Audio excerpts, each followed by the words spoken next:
안녕하세요. 준비한 만큼 든든해집니다. 현명한 보험 설계, 보험의 정석 진행의 김미정입니다. 살아가면서 뭐든지 마음먹은 대로만 된다면 얼마나 좋을까요? 하지만 막상 살다 보면 사람 일이라는 것이 내 마음대로 되지 않는 경우가 훨씬 더 많기 마련입니다. 특히 건강, 또 불시에 닥치는 사고는요, 정말 누구에게나 있을 수 있어서 내가 가진 지금의 행복을 잃지 않으려면 미리미리 대비하셔야 하는데요.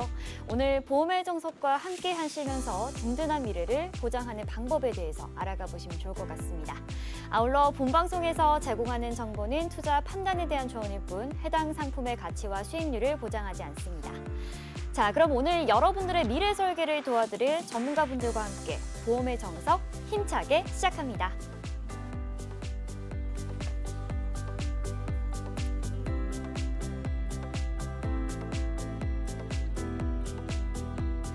먼저 일부 도움 말씀 주실 전문가분 모셔보도록 하겠습니다. 이도희 전문가님 나와 계십니다. 인사 말씀 부탁드릴게요. 네, 안녕하십니까, 시청자님. 폭염과 무더위의 한가위, 말도 안 되는 그 한가위 잘 보내셨나요? 앞으로는 시원한 날만 남았으니까요. 한번 기대해 보겠습니다. 오늘 제 복장 어떤가요? 가을을 미리 준비해 보았는데요. 더워 죽겠습니다. 네, 저는 K탑 자산관리 이도희입니다.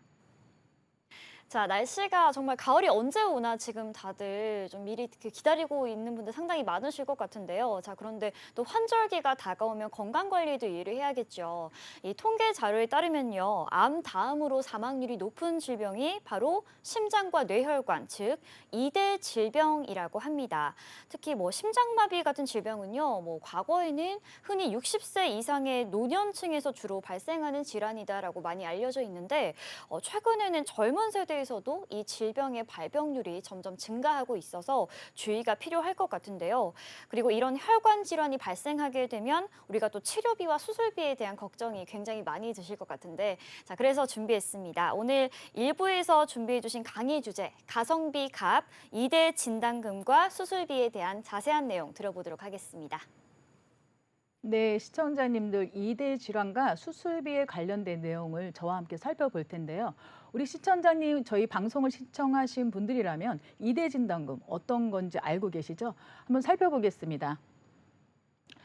일단 그 2대 진단금과 수술비를 살펴보기 전에 사망률을 먼저 살펴볼 텐데요. 아무래도 1위는 암이에요. 암 부분은 뭐 간과해서는 안 되는 부분이고요. 그 밑에 2위와 3위를 살펴보면은요, 심장 질환과 뇌혈관 질환이 같이 있습니다. 심장 질환 알고 계시죠? 뭐 급성 심근경색이라든지 아니면 허혈성 심혈관 질환이든지, 그리고 뇌혈관 질환, 뭐 뇌졸중, 뇌출혈 이런 부분들인데요.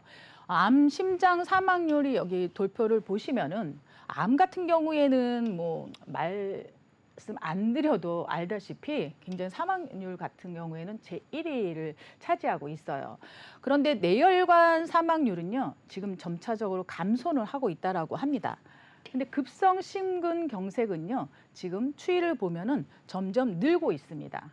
그런데 뇌혈관 같은 경우에는 지금 사망률은 줄어들고 있지만 그게 진단이 줄어드는 거는 아니에요. 뇌혈관은 급성보다도 아무래도 제가 이제 아침에 조금 운동을 하다 보면은요, 공원에서 그 뇌혈관 질환을 뭐 뇌졸중이라든지 이렇게 진단 받으신 분들 같아요. 반신을 좀 못 쓰시는 분들이 재활치료 하시려고 계속 이렇게 도는 것을 봤습니다.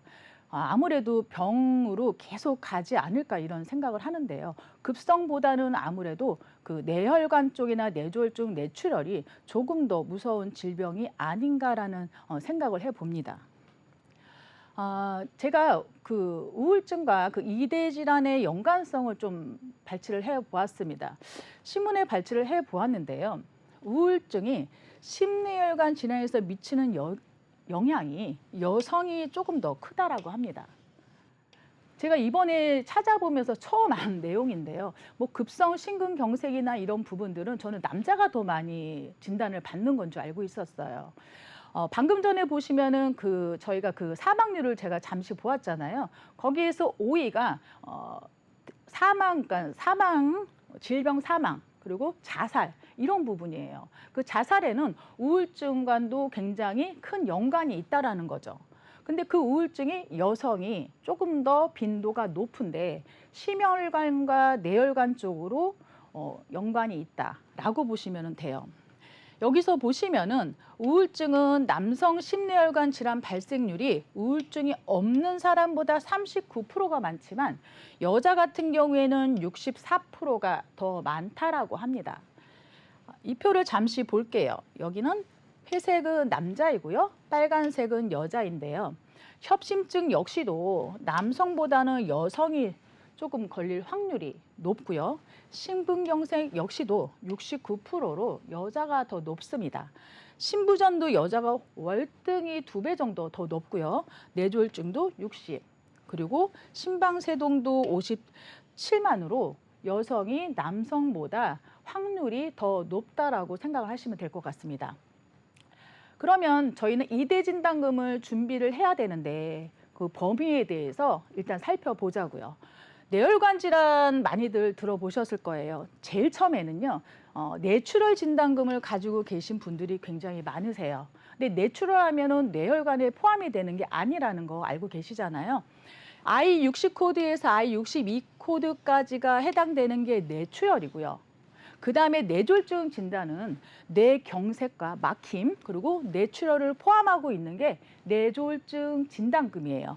I63, 64는 빠집니다. 65, 66까지가 뇌졸중 진단이에요. 그러면 뇌졸중을 가지고 있다라고 한다면 뇌출혈, 뇌경색 다 포함을 한다는 얘기죠. 그런데 요 근래는요, 뇌혈관 질환 진단금이 나왔습니다.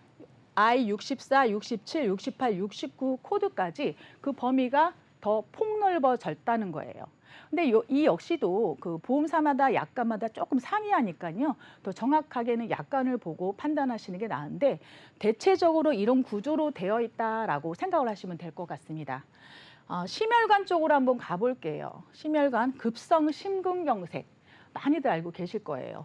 21 코드에서 23 코드까지 요 세 개만 해당되는 게 급성 심근 코드예요. 그런데 그 다음에는요. 허혈성 심장 질환에 관련된 진단금이 있습니다. 이거는 협심증 알고 계시죠? 많이들 진단 받으신 경우가 많으세요. 그리고 I24는 급성 허혈성 25 코드까지 포함을 하는 게 허혈성 심장 질환 코드예요. 그 밑으로 보시면은 심혈관 질환에서 이제 심장에 관련된 부분에 그런 보험도 많이 있습니다. I47, 48, 49가 있는데요. 여기서 I49는 부정맥 코드예요. 기타 부정맥 이런 부분까지도 폭넓게 보장을 한다라는 거예요. 그러면 우리는 이런 진단금이 있다라고 한다면 뇌출혈을 가입을 하시겠습니까? 아니면 뇌혈관 질환을 가입을 하시겠습니까? 되도록이면 뇌혈관 질환 진단금을 좀 더 많이 가입을 하시는 게 더 나으시겠죠. 또는 심혈관 질환에 관련된 심장 질환 진단을 가입을 하시겠습니까? 아니면 급성 심근경색 요 부분만 해당되는 부분을 가입을 하시겠습니까? 이왕이면 폭넓은 심혈관 질환인 허혈성 심혈관 질환이든지 아니면은 심장 질환에 관련된 부분을 가입을 하시는 게 더 유리하시겠죠. 네, 그러면 어떤 보험을 가입을 하시겠습니까? 뇌혈관 질환 같은 경우에는요, I60에서 69까지 제가 포함이 된다고 말씀을 드렸잖아요. 그러면 3천만 원까지 80세 이전에는 3천만 원까지 가능해요. 그리고 허혈성도 3천만 원까지 가능합니다. 예전에는 손해보험사에서 허혈성 심혈관 질환 그리고 뇌혈관 질환이 먼저 나와서 아무래도 이런 부분들 먼저 나왔기 때문에 좀 금액이 좀 많이 비쌉니다. 근데 요즘에 생명보험사에서도 지금 조금씩 출시를 하고 있거든요. 그래서 손해보험사보다는 생명보험사 쪽으로 가입을 하시는 부분이 조금 더 유리하시다 이렇게 생각을 하시면 될 것 같아요. 그리고 제가 허혈성 심장 질환보다 조금 더 넓은 부위가 있다고 말씀을 드렸잖아요.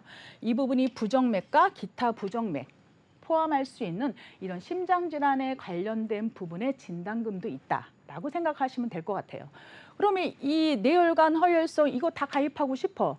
보험료가 아무래도 보장 범위가 작은 거는 보험료가 어떻게 되겠어요? 좀 저렴하겠죠. 하지만 보장 부위가 넓으면 보험료는 좀 비싼 편이 있을 것 같습니다.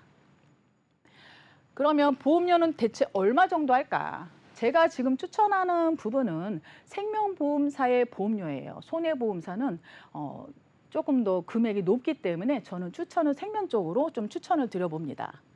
20년 납이기도 하고요. 종신토록 보장을 한다라는 거예요. 허혈성과 심혈관 질환은 20년 납이기도 하지만 종신토록 보장한다라는 이 내용에 되게 유리한 점이 있습니다. 1,000만 원으로 기준을 했을 때 뇌혈관 질환 1,000만 원, 허혈성 질환 1,000만 원 이렇게 가입을 했을 때 40세 기준은 남자는 12,980원이고요. 1,000만 원이에요. 그리고 60세는 21,340원입니다. 1,000만 원 넣었을 때요. 근데 이 부분이 만약에 손해보험사로 가게 되면은 이거의 2배 넘게 나오실 수 있어요. 그렇기 때문에 생명보험사 쪽으로 조금 더 유리하게 찾아보시는 편이 유리하실 거로 보입니다. 여기 보면은 간편형이 있는데요. 간편형은 시청자님들 잘 알고 계시죠? 유병자 보험이에요. 유병자 보험인데도 불구하고 60세 기준에서 1,000만 원 넣었을 때 36,605원이에요. 어떻게 저렴하죠? 뇌출혈 진단금과 뇌졸중 진단금 아니면 급성 심근경색 진단금 예전에 가입하신 분들 요 어느 정도 가입을 하셨는지 확인해 보시고 한번 생명 쪽으로 한번 유리하게 가입을 한번 해보시는 것도 유리할 것 같습니다. 제가 요거 표를 한번 만들어 봤는데요. 55세 남자 기준으로 해서 여기 보시면은요, 뇌혈관 질환, 아까 3,000까지 제가 80세 이전은 3,000까지 가입이 가능하다고 말씀을 드렸잖아요. 여기에서 뇌혈관 질환 3,000만 원, 허혈성 심장 질환 3,000만 원을 기준으로 해서 밑에는 뭐 부정맥도 있는데 이거는 250만 원 최소로 가입을 해 보았습니다. 뇌와 허는 종신토록 보장을 하지만 심장 질환 쪽은 100세 만기까지밖에 이게 안 됩니다. 그래서 금액 자체는 5만 원 정도 이렇게 나왔어요. 보험료가. 그러면 2천만 원을 기준으로 했을 때는요. 뇌혈관과 허혈성 심혈관 질환을 2천만 원을 놓았을 때 보험료는 한 3만 7천 원 정도 된다. 이렇게 기억해 두시면 좋을 것 같고요. 뇌혈관과 허혈성 심혈관 질환을 각각 1,000만 원씩 가입을 했을 때에는 보험료는 한 19,000원 정도 된다. 제가 방금 전에 말씀드렸죠. 뇌와 허는 종신토록 보장이다. 이 부분 기억해 두시면 좋을 것 같습니다. 이번에 여성을 살펴보는데요. 여성 역시도 3천만 원 기준으로 했을 때 금액은 36,000원 정도 나왔어요. 아까 남성과 그렇게 비례해서 차이는 그렇게 나지는 않습니다. 그리고 1,000만 원 가입을 했을 때에도 17,000원 정도 나오고요. 여기에도 3,000 했을 때에도 5만 원 정도 나온다. 이렇게 기억을 해 두시면 좋을 것 같습니다. 네, 잘 들었습니다. 뇌혈관 질환 그리고 허혈성 심장 질환 2대 진단금의 범위와 그리고 55세를 기준으로 한 예시 플랜까지 좀 살펴봤는데요. 우리가 보통 보험료 참 열심히 내곤 하죠. 일단 묻지도 따지지도 말고 열심히 내는데 그런데 보통 이제 아파서 병원에 가게 되면 그때서야 무슨 보상을 받는지를 좀 체크를 하게 되는 경우가 상당히 많은 것 같습니다. 그래서 뭐 아프기 전에는 뭐 철석같이 나는 이 질환에 걸리면 당연히 뭐 다 받을 수 있겠지라고 하는데 막상 가서 뭐 질병 코드가 해당이 안 된다거나 이런 경우도 상당히 많으니까요. 청구를 했는데도 한 푼도 못 받고 지급이 거절된다면 당연히 좀 받는다고 기대를 했을 텐데 좀 가슴이 아프겠죠. 그래서 이런 부분들 좀 미리미리 체크를 정확하게 해보시고 가입할 때 좀 도움을 받아보시는 게 좋을 것 같다라는 생각이 듭니다. 자, 그렇다면 전문가님, 우리 다음으로는 2대 질환과 관련된 수술비에 대한 내용도 좀 궁금해지는데 이 부분도 자세하게 설명해 주시죠. 네, 이번에는 가성비 정말 갑인 엔드 수술비, 뭐 이런 수술비에 관련된 내용을 살펴보도록 하겠습니다. 일단 수술비 그 종류와 일단 범위를 좀 살펴볼게요. 저희 방송 시청하신 분들은 이 부분 많이 시청하셨을 거예요. 그러면 가장 범위가 넓다라고 생각하시는 부분은 질병 수술비예요. 근데 여기에 좀 단점이 있죠. 가입 금액 자체가 그렇게 크진 않아요. 매 보장도 있고 한 번 보장도 있고 이렇긴 하지만은 30만 원, 뭐 평균적으로 한 50만 원, 요 근래에는 한 100만 원까지도 받아주는 회사가 있더라고요. 이런 부분 질병 수술비, 그 다음에는 종수술비가 있는데요. 이 종수술비는 손해보험사보다 생명보험사가 먼저 출시를 했어요. 그런데 요 근래에는 손해보험사 역시도 이 종수술비가 많이 출시되어 있고요. 종수술비 같은 경우에는 수술 방법에 따라 보장을 하는 거예요. 1종에서 5종까지 있고 또는 1종에서 7종까지 있는 수술비도 있습니다. 그러면 1종에 해당되는 그런 수술을 했을 때는 1종의 가입 금액을 드리는 거고요. 뭐 5종의 수술을 했을 때는 5종에 관련된 가입 금액을 드리는 겁니다.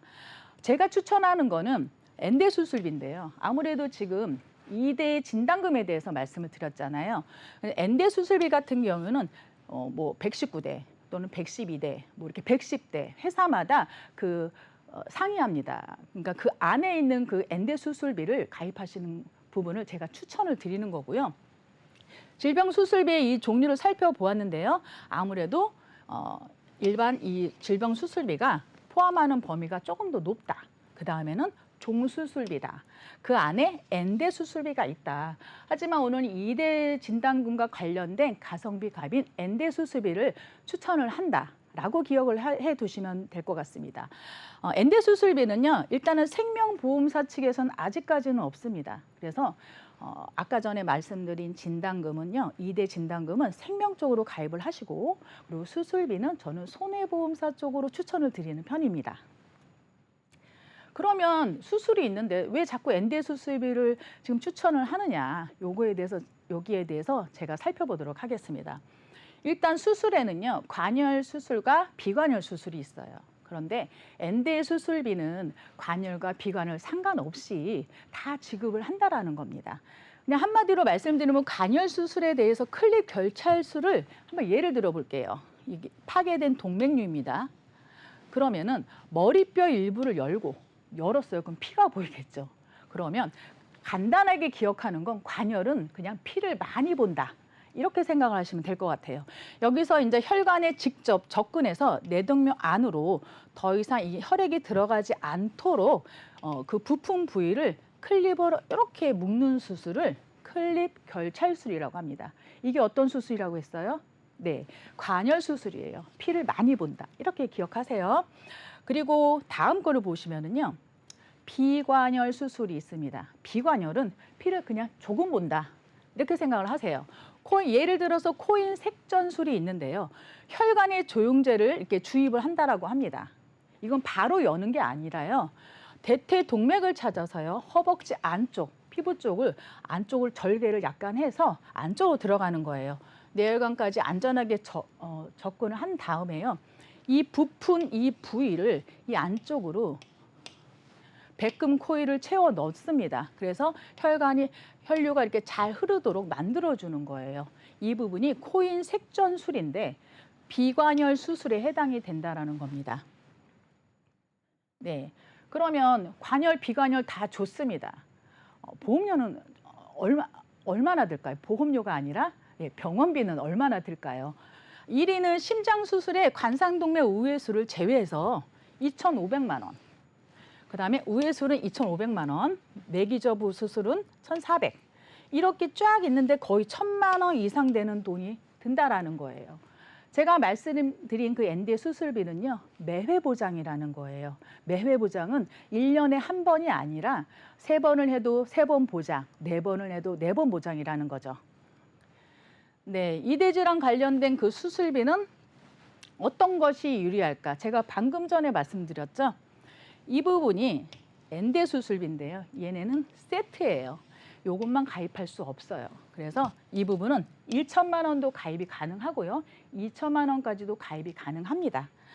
금액 자체는 1,000만 원 기준으로 했을 때 한 6,600원 정도 되는데요.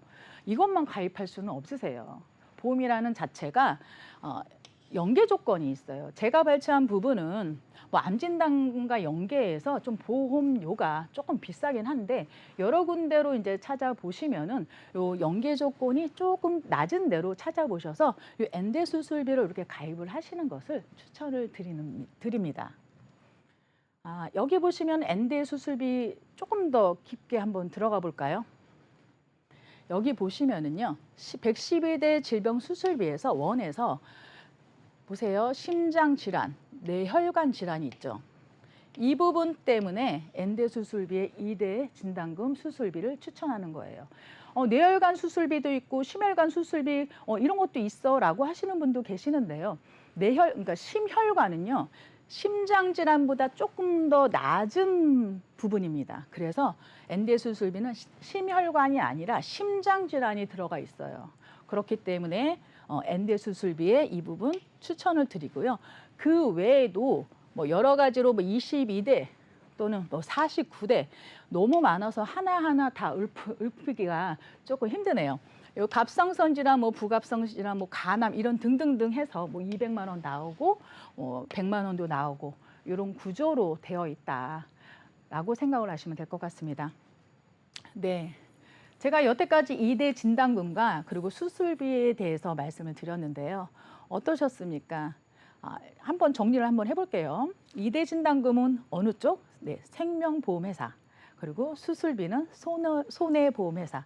이렇게 가성비 좋게 가입을 하시는 거를 추천을 드리고요. 아는 것이 힘이다 라고 제가 썼는데요. 요즘은 아는 것만 힘이 아니라고 합니다. 실행하는 것이 힘이다. 지금 당장 실행하시기 바랍니다. 저희 강의는 오늘 여기까지였고요. 다음엔 더 좋은 내용으로 찾아보도록 하겠습니다. 네, 잘 들었습니다. 뇌혈관 그리고 허혈성 심장 질환 수술비 종류와 범위 그리고 예시 플랜까지 좀 살펴봤는데요. 특히 뇌나 심장 관련된 수술비는 상당한 고액의 수술비라는 거 다들 알고 계시죠. 뭐 최소 단위가 1,000만 원부터 시작을 하다 보니까 갑자기 내가 이런 질병에 걸리게 됐을 때 금전적인 부담도 만만치 않다는 사실을 좀 기억해 보셔야 할 것 같습니다. 게다가 제가 앞서 말씀드린 것처럼 더 이상 질병에 좀 나이가 없는 것 같아요. 뭐 암 다음으로 또 사망 위험이 높은 질병이라고 하니까요. 이 점 꼼꼼하게 체크해 보시는 게 좋을 것 같습니다. 네, 일부 도움 말씀 주신 이도희 전문가님은 여기서 보내드리고요. 잠시 후 2부에서는 여러분들이 꼭 챙겨야 하는 필수 보장에 대해서 소개해 드리도록 하겠습니다. 그럼 2부 함께 해주실 전문가분들 화면으로 소개해 드릴게요.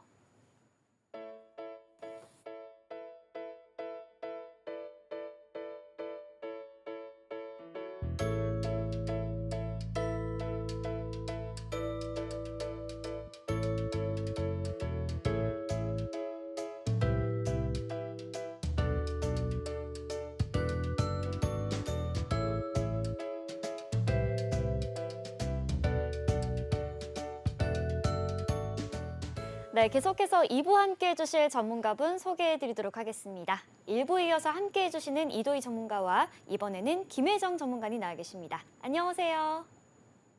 네, 안녕하세요. 보험을 현명하게 준비할 수 있도록 도와드리는 보험 전문가 김혜정입니다.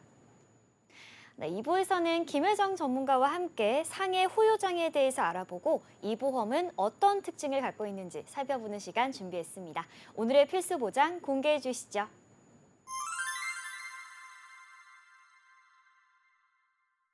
사고는 정말 언제 어디서 발생할지 알 수가 없죠. 나에게 일어나지 않으리라는 보장도 없습니다. 자전거를 타다가 넘어지기도 하고요. 계단을 오르거나 빙판길 위를 걷다가 넘어지는 등 굉장히 많은 우리가 일상생활을 하면서 이 사고의 위험이 좀 도사리고 있다라고 보셔도 될 것 같은데요. 자, 그래서 준비했습니다. 이 상해 후유 장애 보험을 우리가 미리 좀 준비를 하면 좋을 것 같은데 전문가님 후유 장애 같은 경우 이 부위별로 세세하게 좀 분류가 되어 있는 걸로 알고 있거든요. 정확하게 좀 얼마나 어떻게 분류가 되어 있는지 설명해 주시죠. 네, 그 분류표를 말씀드리기 전에요. 시청자 여러분, 그 보험을 가입하시게 되면은 증권이라는 걸 받잖아요. 그 증권을 보시게 되면은 예를 들어 내가 암 진단에 걸렸다. 그러면 암보험 증권을 보고 진단비가 얼마 나오는지 정확하게 볼 수가 있습니다. 그런데 후유장애 같은 경우는 증권에 나와 있는 걸 보고서 내가 혜택이 되는지를 잘 모르는 경우가 많습니다. 뭐 예를 들어서 내가 허리 수술했는데 후유장애가 남지는 않았어요. 근데 증권에 봤을 때 후유장애가 뭐 예를 들어서 1억짜리가 가입이 되어 있다. 그런데 일반 분들은 우리 증권을 보고 상해 후유장애 보장이 된다라고 생각을 못하는 경우가 되게 많거든요. 그래서 놓치고 가는 보험금도 많다 보니까 후유장애도 장애가 아닌 보험 증권에서 볼 수 있는 혜택을 좀 자세히 좀 알려드릴 건데요. 예전에 손해보험사랑 생명보험사는 약관을 다르게 쓰고 있었습니다. 화면을 좀 보시면요. 손해보험사도 옛날 구약관을 보게 되면은 98년도 7월 1일 이전에 썼던 약관이 있고요. 신약관은 98년도 7월 2일 이후에 썼던 약관을 보면 됩니다. 그리고 생명보험사 같은 경우는 약관이 개정이 많이 됐어요. 4차 개정이 돼서 1차에서 4차 약관까지 사용을 하다가 지금 통합 약관을 쓴 게 2005년도부터 손해보험사와 생명보험사가 같은 약관을 쓰기 시작했습니다. 그리고 최근에 개정된 게 신통합 약관이라고 해서요. 2018년도 4월 달부터 시작을 해서 이제는 손해보험사와 생명보험사가 이 장애 효유 등급 표를 같이 사용하고 있다는 걸 좀 인지를 하셨으면 좋겠고요. 상해 후유 장애가 왜 좋으냐면 앵커님 혹시 장애랑 네. 상해 후유 장애가 차이점이 어떤 건지 아시나요?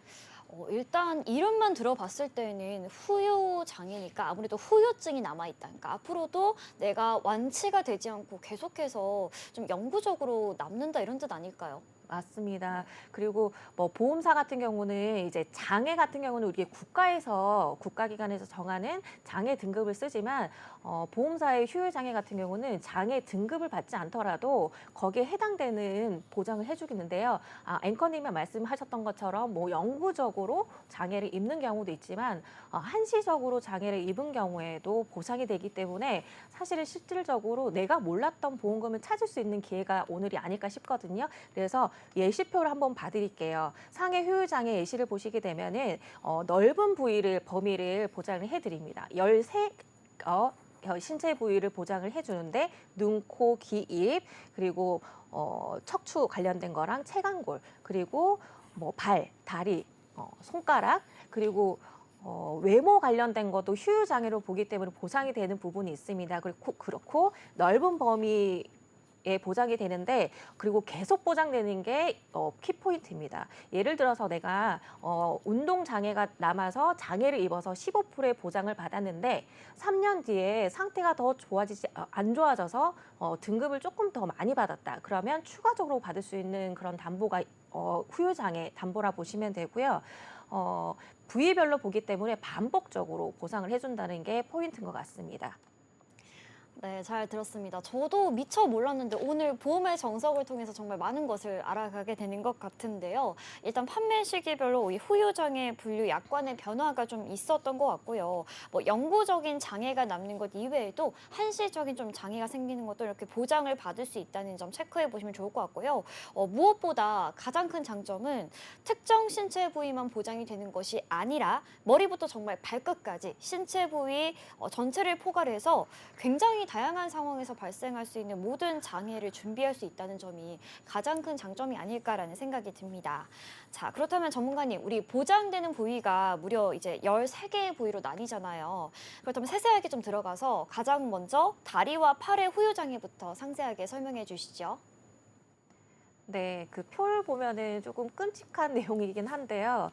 뭐 두 다리의 발목을 잃었을 때 그럼 100% 지급률 이렇게 나와 있잖아요. 이런 사고는 아주 크게 났을 때 뭐 교통사고라든지 뭐 폭발사고라든지 이런 경우에 발생을 하는데 4번에 보시게 되면은 뭐 한 다리에 3대, 3대 관절 중에 하나의 관절에 뭐 상해를 입을 경우, 뭐 예를 들어서 우리가 운동을 하다가 요새 이제 지금은 덥지만 이제 점차 이제 날씨가 쌀쌀해지면은 우리 이제 운동을 많이 할 시기잖아요. 계절이기 때문에 뭐 외부에서 야외 활동을 하면서 뭐 축구를 한다거나 축구를 하다가 인대가 파열이 됐어요. 그래서 삽입 수술을 했다거나 이런 경우에는 이게 후유증이 대부분 남습니다. 그렇게 되면은 한 다리에 관절 하나가 장애를 입는 거기 때문에 20% 장애로 해서 지급을 해드린다고 보시면 되고요. 뭐 예를 들어서 내가 가입 금액을 1억을 준비를 했다. 그러면 1억의 20%이기 때문에 2천만 원을 수술비 외로 후유장애 진단비로 받을 수 있다는 거고요.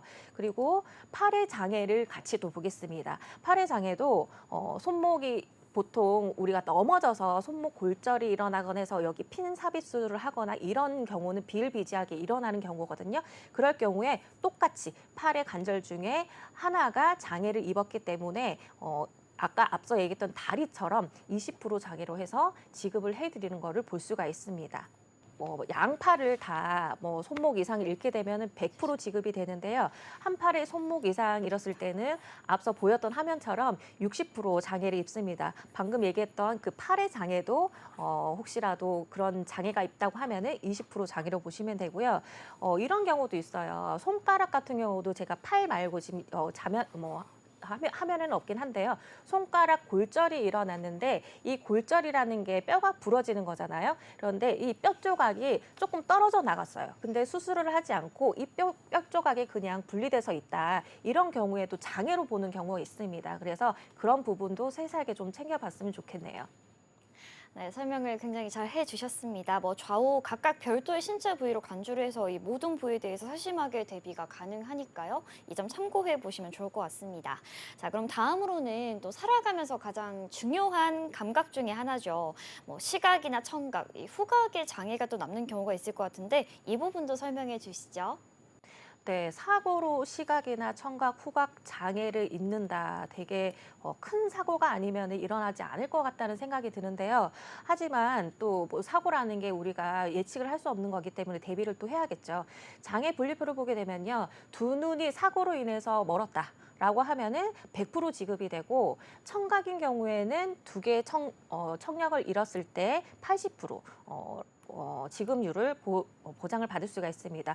그리고 여기 표를 보시게 되면은 한눈에 눈꺼풀에 뚜렷한 결손, 말이 좀 어렵잖아요. 이걸 좀 쉽게 풀이를 하자면 우리가 눈을 감을 때 눈을 잘 감으면은 눈동자가 보이지 않아야 되는데 눈을 제대로 꼭 감았는데도 불구하고 눈동자 안구가 2분의 1 이상 잠기지 않는다, 다 가려지지 않는다 이러면 우리가 눈꺼풀의 결손이라고 봅니다. 이럴 경우에 장애 10%로 보고 보장을 해주는 걸 볼 수가 있고요. 코의 기능이라든지 이런 거는 사실상 사고로 코의 기능 잃을 때는 거의 그 추상도 같이 오는 경우가 많기 때문에 나중에 추상 장애 얘기도 말씀드리겠지만 합산해서 보장을 해준다는 것도 기억해 주셨으면 좋겠습니다. 네, 잘 들었습니다. 이렇게 부위별로 꼼꼼히 훑다 보니까 정말 세상 모든 기관의 부위가 좀 소중하게 느껴지는 그런 시간인 것 같은데, 자, 저희가 그럼 다음 부위는 이제 몸통 쪽으로 한번 가보는 게 좋을 것 같아요. 이 흉부, 복부, 그리고 비뇨기에도 장애가 발생할 수 충분히 있죠. 이런 경우에는 좀 보험금이 어떻게 지급이 될까요? 네, 이렇게 장기 부분이나 비뇨기 장애 같은 경우는 정말 큰 사고가 일어났을 때 이렇게 보장을 받는 게 아닌가 생각을 하지만 그래도 그렇게 큰 사고가 있을 때 보장을 제대로 받아야 되기 때문에 이 내용도 같이 살펴보도록 하겠습니다. 혹시라도 큰 사고로 인해서 심장의 기능을 잃게 되면은 저희가 장기 이식 수술, 심장 이식 수술을 해야 되잖아요. 이런 경우에 심장은 다른 기관 중에서도 제일 중요한 장기이기 때문에 100%로 봅니다. 100% 장애로 보기 때문에 가입 금액을 전부 다 보장을 받을 수가 있고요. 폐 같은 경우나 신장이나 간 같은 경우는 75% 장애로 보게 됩니다. 그리고 절제를 해서 치료를 받는 경우 있잖아요. 위 같은 경우도 그렇고 소장 같은 경우도 그렇고 일부 50% 이상 보장을 받을 때는 전체를 절제할 경우 아니면 일부 절제할 경우는 30% 이렇게 소액을 보장을 받을 수가 있고요. 간 같은 경우도 마찬가지입니다. 간의 4분의 3 이상을 절제할 경우에는 50%, 근데 그 이하일 경우에는 30%로 보장을 받을 수가 있겠습니다. 네, 정말 말 그대로 머리부터 발끝까지 다 보장을 받을 수 있다라고 생각해 보시면 좋을 것 같아요. 지금까지 신체 부위별로 후유 장애에 대해서 좀 함께 얘기를 나눠봤는데 다양한 부위에 대한 정말 종합적인 보장이 제공된다는 점 꼭 체크를 해 보시고요. 그런데 좀 예시를 들어서 설명을 해주시면 더 좋은 부분이 있을 것 같습니다. 좀 더 쉽게 예시도 한번 들어주시죠. 네, 사고의 유형에 따라서 말씀을 좀 드릴 텐데요. 제가 이 케이스를 세 개로 나눠서 보여드릴 거예요. 왜냐하면 우리가 장애 등급이나 아니면 이렇게 휴유 장애를 남는다라고 하면은 사고 이후에 입원을 하든 수술을 하든 치료를 하고 난 향후에 휴유 장애가 남아야지 보장이 된다라고 인지를 하고 계시잖아요. 그런데 사고 이후에 바로 지급이 되는 경우도 있고요. 그렇기 때문에 케이스를 6개월이 지나지 않아도 수술을 하거나 아니면 사고 즉시 치료받지 않아도 되는 케이스랑 그리고 6개월 이상 휴유 장애를 진단을 받아서 받을 수 있는 케이스, 그리고 세 번째 케이스는 뭐 1년 이상 장기간의 휴유 장애를 판정을 받아서 보장받는 거를 좀 말씀드릴 건데요. 일단 첫 번째 예시를 한번 보겠습니다. 왼쪽에 화면을 보시게 되면은 양쪽 무릎이거든요. 그림을 보게 되면은 인공 관절 수술을 한 분의 엑스레이 사진입니다. 우리가 인공관절 하면은 질병으로 이제 연세 드신 60대, 70대, 80대 어머님, 아버님들이 많이 하는 수술이라고 생각을 하시잖아요. 그런데 상해로 인해서 교통사고로 인해서 이렇게 수술을 하는 경우도 있습니다. 그런 경우에 인공관절 2개를 다 수술을 하시게 되면은 또 뭐 우리가 보장을 또 받아야 되는데, 이렇게 인공관절 수술 같은 경우는요, 수술한 즉시 바로 장애 지급률 양쪽을 했기 때문에 40%까지 보장을 받습니다. 예전 약관을 보게 되면은 더 지급률이 높아지긴 했는데, 지금 현재 판매하고 있는 휴유 장애는 양쪽 각각 20%까지 장애 휴유 장애를 보기 때문에 2개의 인공관절 수술을 하셨다고 하면은 40% 지급이 될 거고요. 오른쪽에 보면은 이게 지금 갈비뼈잖아요. 늑간골이고 가운데는 이제 척수뼈인데, 저희가 사고로 인해서 골절이 일어났어요. 저희가 이 갈비뼈 같은 경우는 시청자 여러분, 혹시라도 내가 갑자기 넘어졌거나 했을 때 이 갈비뼈가 부러졌다 그러면 입원을 해서 치료를 하시나요? 갈비뼈 금 가는 거는 저희가 치료 방법이 없습니다. 그냥 이거를 시간에 오래 두면 이제 치유가 되기 때문에 자연 치유로 저희가 휴식을 취하거나 이렇게 해서 치료를 하는데, 이 갈비뼈가 골절로 일어나게 되면은 다발성으로 여러 개가 부러졌다. 그러면 자연 치유가 될 때 이게 똑바로 뼈가 붙지가 않습니다. 그러면 이거를 저희가 휴유 장애로 보거든요. 그래서 이거를 향후에 뭐 6개월 뒤에 1년 뒤에 내 갈비뼈 사진을 찍는 게 아니라 이렇게 다발성으로 일어나는 갈비뼈 골절 같은 경우는 바로 지급이 된다고 보시면 되고요. 그리고 척추 같은 경우에도 저희가 뭐 낙상 사고가 일어나거나 하게 되면은 이게 엉덩방아 찍듯이 이렇게 떨어지는 경우가 있습니다. 그럴 경우에는 척추가 압박에 의해서 이 척추 골절이 압박 골절이라고 하거든요. 찌그러지는 모양으로 골절이 일어나기 때문에 이게 변형이 된다고 합니다. 척추 기형이 일어나기 때문에 사고 즉시 6개월이 아니라 바로 보장이 된다고 볼 수가 있겠습니다. 네, 잘 들었습니다. 네, 첫 번째로 가장 먼저 좀 인공관절 이런 부분을 좀 들어봤고요. 추가적으로 또 다른 부분에 대한 예시도 함께 들어주시죠. 네, 두 번째는 이제 6개월이 지나야지만 휴유 장애 보장을 받을 수 있는 케이스를 좀 말씀드릴 건데요.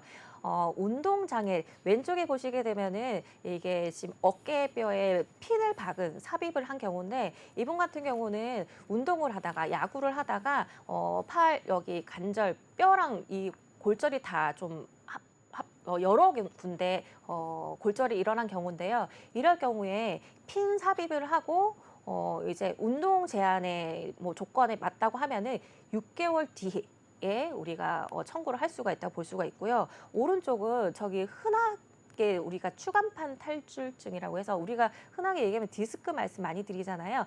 디스크 같은 경우도 심한 디스크가 있고 또 덜 심한 그런 디스크가 약간의 보험에 나와 있는데 일단은 디스크 판정을 받게 되면은 저희가 수술을 필수적으로 하게 됩니다. 수술을 하시게 되면은 수술 바로 보장받는 게 아니라 6개월 뒤에 허리 상태를 보고 약간의 불편함이 있다 그러면은 뭐 10% 아니면 또 심한 경우의 경우에는 또 지급률을 더 높이 보상을 받을 수가 있겠습니다. 자, 운동하다가 이제 어깨 관절에 좀 이렇게 문제가 생긴 경우, 그리고 추간판 탈출증이라고 하죠. 이 디스크의 사례까지 함께 살펴봤습니다. 자, 마지막으로 남은 예시도 설명해 주시죠. 네, 세 번째가 1년 아니면 뭐 2년 이상 휴 장애를 진단받고 나서 보장받는 건데요. 왼쪽에 보시게 되면은 그림을 좀 볼게요. 흉터가 이렇게 졌어요. 이분 같은 경우는 보도블록을 보지 못하고 넘어지셨는데 얼굴이 이렇게 찢어지신 거거든요.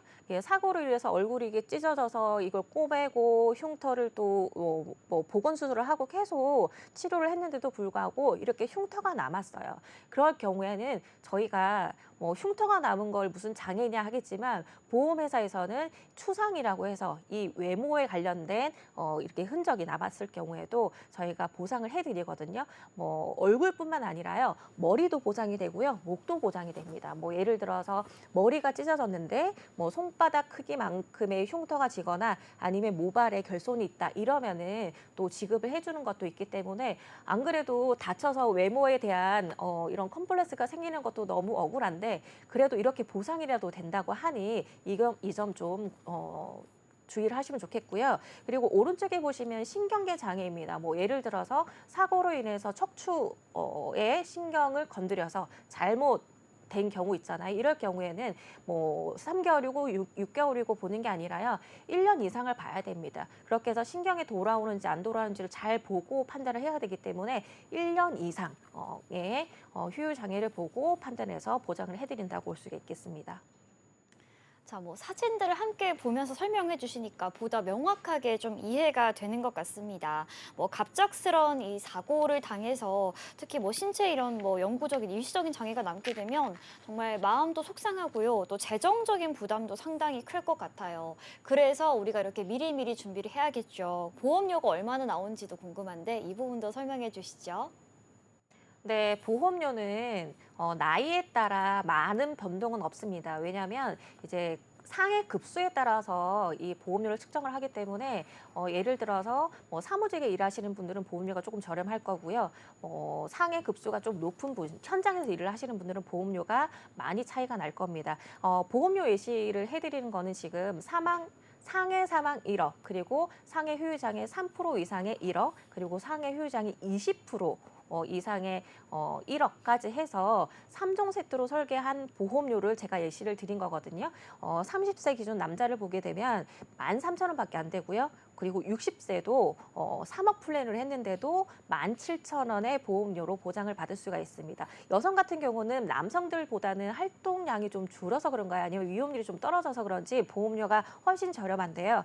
여성 30세는 10,000원이 안 되는 8,400원 정도고요. 60세도 12,000원의 보장을 다 받을 수가 있겠습니다. 네, 잘 들었습니다. 20년 납 100세 만기 기준으로 세대별로 보험료를 좀 짚어봤고요. 좀 지급을 받고 나서 추가적인 뭐 사고나 질병에 대해서도 이 한도가 좀 기준 금액이 그대로 유지가 되기 때문에 여러 번 청구를 하더라도 보상을 좀 받을 수 있다는 점 체크해 보시면 좋을 것 같습니다. 자, 계속해서 이번에는 평소에 헷갈리셨던 보험과 관련된 궁금증을 해결해 드리는 시간 가져보도록 하겠습니다.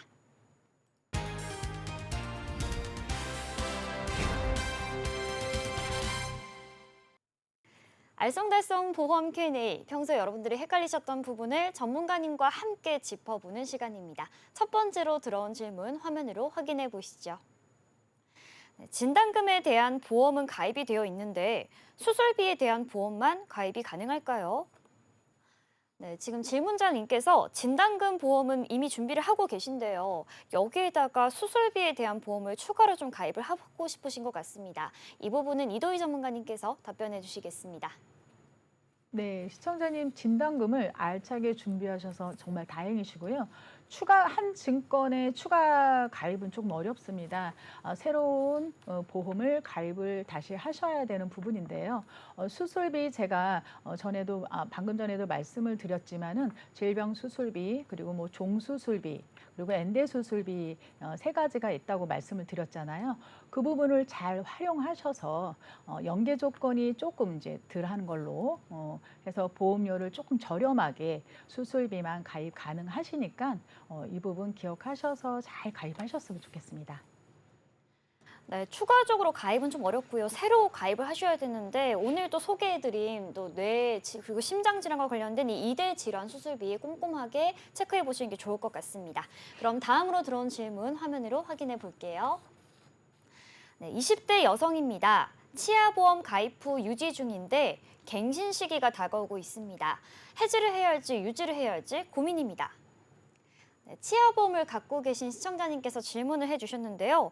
청구를 한 적이 없고 치료를 한 적이 또 없어서 이걸 좀 계속 갖고 가야 되나 이 부분이 참 고민이 많으신 것 같습니다. 이 질문은 김혜정 전문가님께서 답변해 주시겠습니다.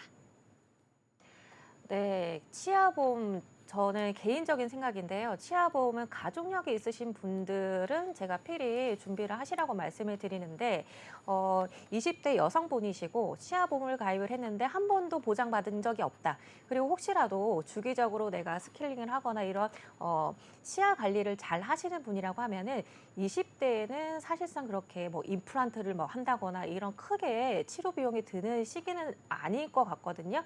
그래서 갱신을 계속 하다 보면은 예를 들어 내가 보험료를 3만 원을 내고 있었는데 10년 동안 낸 비용을 생각하면은 1,000만 원이 넘는 수준입니다. 그런데 내가 그 10년 동안에 보장받는 게 치아 하나 떼오는 비용이다. 10만 원밖에 안 들었다. 이러면 내가 낸 보험료보다 보험료가 내가 보장받은 것보다 적기 때문에 가성비에 맞지 않는 보장이잖아요. 그래서 지금 나의 치아 상태를 좀 고려를 해보시고 내가 지금은 뭐 잇몸 질환이 이런 게 없고 관리도 잘 하고 있다 이러면 추후에 다시 가입하는 거를 제가 추천드릴게요. 네, 치아는 특히나 또 가족력도 중요한 부분인 것 같아요. 그리고 나이가 들면서 조금 더 관리가 필요한 만큼 지금 한번 꼼꼼하게 체크해 보시고 선택을 해 보시는 게 좋을 것 같습니다. 그럼 다음 질문 확인해 볼게요. 네, 수술비 보험과 2대 혈관질환 진단금 보험을 가입 중입니다. 추가로 더 가입을 하고 싶은데 정해져 있는 한도 금액이 있을까요? 네, 보험을 추가로 가입하고 싶으신 것 같은데 한도 금액이 궁금하다라고 하시네요. 이 부분은 이도희 전문가님께서 답변해 주시겠습니다. 네, 전체적으로 이제 보험회사마다 한도 금액은 있습니다. 하지만은 그렇게 많이들 가입하고 있지는 않으세요. 왜? 보험료 때문에요. 그렇기 때문에 정액보험 상품은 여하튼 간에 추가적으로 가입은 가능하고요. 한 회사에 꽉 차 있다고 하더라도 다른 회사에 또 가입을 하시면 진단을 받으시면은 이쪽 예를 들어서 한쪽에 5천만 원 가입하시고 또 다른 쪽에 3천만 원을 가입을 하셨을 때 진단을 받았을 때 비례보상 되는 게 아니라 정액담보는 각각 5천, 3천, 총 8천 지급됩니다. 그렇기 때문에 추가 보험 가입하셔도 됩니다. 네, 답변 내용 참고해 보시고요. 다음 질문 넘어가 보겠습니다. 네, 30대 남성입니다. 암보험을 보유 중인데 갱신 기간이 10년 혹은 20년입니다. 보험료가 저렴한데 해지해야 할까요? 유지해야 할까요? 네, 이 부분은 김혜정 전문가님께서 답변해 주시겠습니다. 네, 치아와 마찬가지로 암도 저희의 가족력을 무시를 못하죠.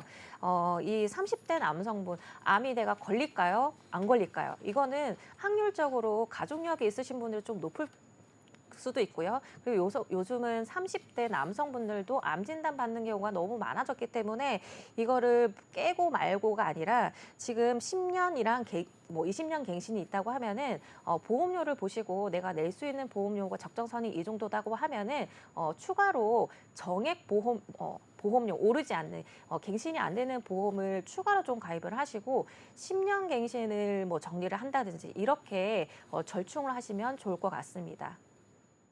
네, 답변 내용 참고가 되었으면 좋겠습니다. 지금까지 보험과 관련된 궁금증을 해결해 드리는 시간 가져봤고요. 오늘 도움 말씀 주신 이도희 김혜정 전문가님과는 여기서 인사드리겠습니다. 여러분들과 함께 보험 얘기를 나누다 보니 시간이 흘러 보험의 정석 맞출 시간이 됐는데요. 본방송에서 제공하는 정보는 투자 판단에 대한 조언일 뿐 해당 상품의 가치와 수익률을 보장하지 않는다는 점 기억해 주시기 바랍니다. 아쉽지만 오늘 저희가 준비한 소식은 여기까지입니다. 시청해 주신 여러분 고맙습니다.